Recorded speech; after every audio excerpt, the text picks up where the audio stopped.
Once upon a time, in a small village nestled deep in the woods, there lived a young girl named Lily who lived with her grandmother, Baba Yaga.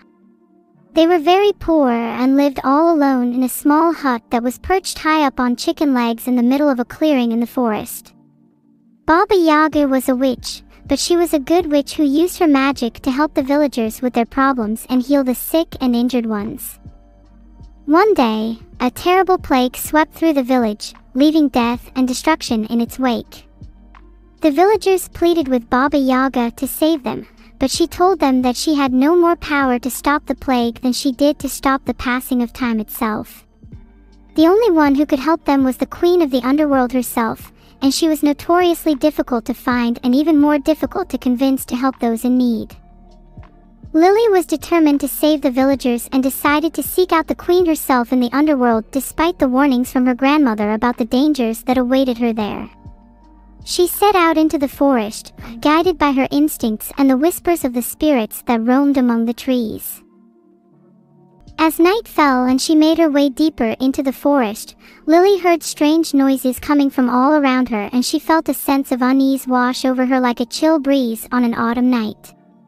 She pressed on despite the fear she felt in her heart and kept reminding herself of the importance of what she was doing for the sick and dying villagers back in the village. Suddenly, she found herself standing on the edge of a deep ravine that seemed to stretch on for miles below her feet, and she realized that she wasn't alone. There was a man standing with her at the edge of the cliff, and he was staring at her with a strange look on his face that she couldn't quite read. She tried to walk away, but he reached out his hand to her and said, "Don't be afraid, little one. I can help you if you come with me to the underworld." Lily was hesitant to trust this stranger, but she also knew that if she wanted to save the villagers she had to take the risk and follow him to the underworld. Together, they journeyed through the dark and dangerous underworld, and they encountered countless creatures and spirits along the way who tried to mislead them and turn them away from their path, but they persevered and finally found themselves standing in front of the throne room of the Queen of the Underworld. Lily begged the queen to help save the villagers from the plague, and she agreed to do so, but only if Lily could perform a task for her that would seem impossible for any mortal to accomplish. The queen told Lily that she had to gather the tears from 1,000 weeping souls and return with them to the palace within the space of one night in order to receive her help for the villagers. Lily was distraught, but she knew that there was no turning back now, and she was determined to save the villagers no matter what the cost would be to her or to herself, so she set off into the underworld with a determination that she never knew she possessed to find and gather the tears from 1,000 weeping souls before sunrise if she was to have any chance of saving the people back in her village. Despite encountering countless obstacles and facing her own fears and doubts every step of the way, she never lost sight of her goal, and as she gathered more and more tears from the souls of those who had wept for their loved ones who were lost to the plague, she gained a new sense of purpose and power within herself that she hadn't known existed before this journey into the underworld. With only a few tears left to collect before dawn broke over the land of the living once more and the portal to the underworld closed behind her forever, she found herself racing against time itself to get to the palace and deliver the tears to the queen of the underworld before her chance to save them was lost forever. Just as the sun began to rise and the first rays of light touched the land of the living in the far distance, she arrived at the palace gates with the tears of 1,000 weeping souls safely gathered in her hand, and she presented them to the queen, who looked at her with a knowing smile and told her that she had succeeded in completing her task. The queen of the underworld could not refuse such a sacrifice and took pity on the dying villagers back in the village and used her own powerful magic to send a cure to them that would save their lives and end the scourge of the terrible plague that had ravaged their small community for so long. And from that day forward, the people of the village always remembered the brave young girl who had risked everything to save them, and the evil queen of the underworld who became their ally and saved them from certain death at the hands of the deadly plague that had swept through their lands all those years ago. And they lived happily ever after.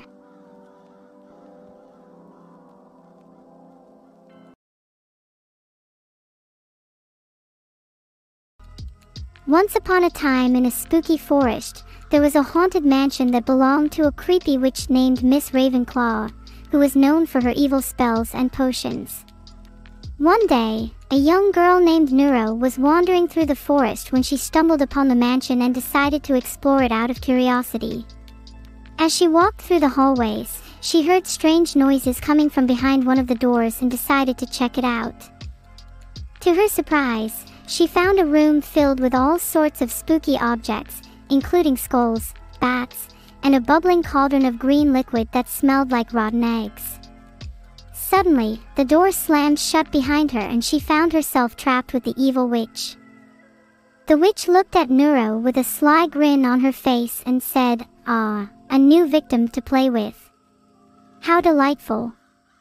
However, to her surprise, Neuro was not afraid at all and instead started giggling at the sight of the wicked witch and her creepy room. This made the witch even more furious and she shouted, "Why are you laughing? I'm supposed to be the scary one here." But no matter how hard she tried to scare Neuro with her spells and potions, nothing worked and the young girl just kept laughing at her antics. Finally, after several failed attempts to scare the young girl, the witch gave up in frustration and said, "Fine then, if you insist on staying here and making a fool out of me, then so be it." And with that declaration she left the room and locked the door behind her, leaving Neuro all alone in the room surrounded by all the spooky objects like skulls and bats and green bubbling liquid which smelled horrible, but she was enjoying herself being scared all alone in the creepy room full of spooky objects. Then suddenly out of nowhere came a door opening sound coming towards her and she screamed with fear as she saw something coming towards her from behind the door, and it was none other than her sister Evil dressed up as a scary clown on Halloween night, and she was scaring her just for fun, which made both of them laugh together because even though it looks sweet from the outside, but inside something terrifying happens every day, which ends up being sweet in the end, making everything alright. Between sisters again, just like in this story for example. And they lived happily ever after in their spooky house filled with all the spooky objects like skulls and bats, because even though they were scared of each other sometimes, but in the end they were both still too sweet for words, which is why they both managed to live with all these spooky objects without any problem at all, because they loved each other too much to let anything come between them no matter what, and that's why we call this story the Spooky Sweet Sisters.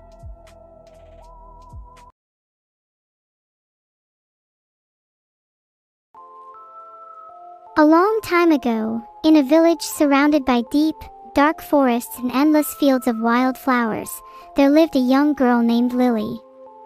Lily was a curious and playful child who loved to explore nature around her village, but she was also very timid and always afraid of the dark forests that loomed on the outskirts of the town. One day, while Lily was playing in the fields near her home, she stumbled upon an old cemetery that had been forgotten by the villagers for many years. The cemetery was in bad shape and the tombstones were covered in moss and stained with rainwater from the previous night's storm, but Lily was too curious to turn back now that she had found it. As she entered the graveyard, she noticed that there was a large tree in the very center of it that seemed to glow with a warm light even on the darkest of nights. "What is this tree?" she asked herself as she approached it slowly, careful not to disturb the sleeping spirits that she hoped were not haunting the cemetery just yet on this Halloween night. As she got closer, she could see that the tree was actually made of hundreds of small wooden dolls that seemed to be dancing in the wind and causing the light to flicker like a candle flame in a breeze. What strange creatures are these that could make such a magical tree? She thought to herself as she admired the beauty of this strange sight. Feeling braver than ever and filled with curiosity and excitement for this new discovery, she decided to climb the tree so that she could get a better look at the dolls up close. As Lily climbed higher and higher into the branches of the tree, she began to realize that not only were the dolls made of wood, but they were also painted in many different colors and patterns. It was absolutely beautiful and she was mesmerized by the sight. As she was climbing higher still to get a better look, a small hand suddenly grabbed her leg and pulled her back down towards the ground. Startled and terrified at what she had just experienced in the dark woods surrounding her village on this haunted Halloween night, she looked down to see a little boy with red hair and bright green eyes looking up at her. "Who are you?" she asked. "I am the caretaker of these dolls," he said. surprised that he had spoken in such an old voice for such a young-looking boy. He explained to her that the dolls were the spirits of children who had passed away many years ago. And every year on Halloween night when they come out to play, they bring with them all of their joy and laughter, making the tree glow with a soft light and making it seem as if it's alive. Lily was so moved by his story and the kindness of the tree that she decided to stay and play with the dolls in the garden forevermore. And so the tree and all the children who lived in it always celebrated Halloween with joy and laughter and love, making a beautiful playground for all the spirits who visit every year on this day. And that is why we celebrate Halloween today, so that we can remember all of the joy that we have in our lives, that we have in our hearts, and share it with all of the spirits who have passed on, so that we can all celebrate together and be happy, just like all of the children who live in the tree. The end.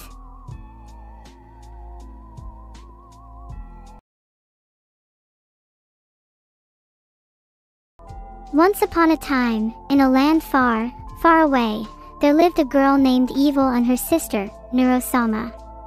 They were both very different creatures, but they loved each other very much and always got along well together despite their differences and occasional bickering, with a fox called Annie as their mother and a turtle called Vedal as their father. Yes, you read correctly. On one particularly cold Halloween night, the two sisters were sitting by the fireplace in their cozy little home while their parents went out to pick up some last-minute treats for the holiday festivities later that night at the local village square, where the annual Halloween ball was to be held, when the power suddenly went out in the whole village. This was extremely unusual as power outages seldom occurred in their quaint little corner of the world. Being the smart creature she is, Neuro knew right away that something was not right and told her sister to stay put while she ventured out to find out what was wrong with the electricity, only to step into the darkness outside and realize there was something else lurking in the shadows of the night, something evil and sinister, something she could feel deep down in her very soul. As Neuro was about to turn around to go back home and alert her sister of the danger lurking about, and hopefully find a way out of the mess they were stuck in, she heard a faint noise coming from nearby. It was the sound of someone crying for help. Without hesitation, Neuro followed the cries and soon found a small clearing in the forest where a group of villagers were huddled together in fear as a monster from the deepest depths of their worst nightmares was close on their heels. Without giving it a second thought, or thinking of her own safety, Neuro bravely confronted the monster and managed to drive it away by unleashing her charming yet wicked sense of humor upon the beast, who clearly had not encountered the likes of the witty Neuro before, much to the surprise and relief of the terrified villagers who were now safe from further harm. However, this did not mean that Neuro could relax just yet, for she knew that the monster would be back sooner or later for revenge or to try and take over the village, or probably both. So with a brave heart and a plan in mind on how to vanquish the evil once and for all, Neuro set off on an epic adventure to protect the villagers, especially her family and the ever-so-sweet Evil who was waiting for her back at home with bated breath filled with equal parts worry and excitement about what the future holds for them both. Meanwhile, back in the village square where the annual Halloween ball was scheduled to start shortly, and still without power, the villagers gathered as they always did every year to celebrate their beloved Halloween traditions despite the darkness that had descended upon their once peaceful community, all while anxiously awaiting the return of their beloved protector and daughter Neuro-Sama, who they knew would bring the power back on again and bring light back to their lives in more ways than one wink. As the night grew darker, and with the moon high above and the night sky shrouded in an eerie glow, Neuro-Sama finally made her way back home with the monster at her heels, waiting for the perfect opportunity to strike her down once and for all.